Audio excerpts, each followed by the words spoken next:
আসসালামু আলাইকুম। আয়েশাস লাইফস্টাইল থেকে আপনাদের সবাইকে জানাই অন্তরস্থল থেকে সুস্বাগত। দেশে কিংবা বিদেশে, দূরে কিংবা কাছে, যে যেখান থেকে দেখছেন, আশা করি সবাই আল্লাহর অশেষ রহমতে ভালো আছেন। হ্যাঁ, আমিও আলহামদুলিল্লাহ আল্লাহর অশেষ রহমতে ভালো আছি। নতুন দিনের নতুন একটি ব্লগে আপনাদের কাছে আবার হাজির হয়েছি। আজকে আমি রান্না করব ট্যাংরা মাছ দিয়ে শিম আলু। আমি এতে পেঁয়াজ ফালি, কাঁচামরিচ ফালি দিয়ে দিলাম, আবার একটু বাটা মশলা দিয়ে দিব, জিরা দিয়ে দিলাম, পেঁয়াজ বাটা দিয়ে দিব, একটু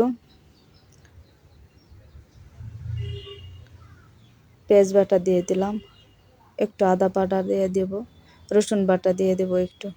আমি সব তরকারিতেই আমি বাটা মশলা ব্যবহার করি, কারণ আমি বাটা মশলা ছাড়া খেতে পারি না। আমি দিয়ে দিলাম মরিচ গুঁড়ো, দিয়ে দিলাম ধনিয়া গুঁড়ো, দিয়ে দিলাম হলুদ গুঁড়ো, দিয়ে দিলাম স্বাদ মতো লবণ, দিয়ে দিলাম পরিমাণ মতো তেল। আমি সব মশলা দিয়ে এটাকে ভালো করে মেখে নিয়েছি। পরিমাণ মতো পানি দিয়ে দিলাম। আমি এটাকে এবার বসিয়ে দেব চুলার উপরে। আমি বসিয়ে দিলাম চুলার উপরে। এদিক দিয়ে আমি পেঁপেও আমি রেখেছি চুলিয়ে, ভাজি করব। তাই এই তো আমার তরকারিটা হয়ে এসেছে। দিয়ে দিলাম একটু পাঁচফোড়ন গুঁড়া। এই দিক দিয়ে আমি পেঁপেও পলে নিয়েছি। আমার ইউটিউব ফ্যামিলির ভাই বোনদের কাছে আমার একটাই অনুরোধ, আমার এই 2 থেকে 3 মিনিটের ভিডিওগুলো স্কিপ না করে অবশ্যই আশা করি আপনারা ফুল ওয়াচ থেকে যাবেন। আমিও আপনাদের সবারটাই চেষ্টা করি দেখার জন্য।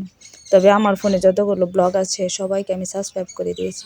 আশা করি আপনারাও সাবস্ক্রাইব করবেন। আমার ভিডিওগুলো অবশ্যই আশা করি ভালো লাগবে, আপনাদের একটু হলেও ভালো লাগবে। যদি কোনো অংশ ভালো লেগে থাকে তাহলে অবশ্যই আমার চ্যানেলটি সাবস্ক্রাইব করে দিবেন, আমার পাশেই থাকবেন।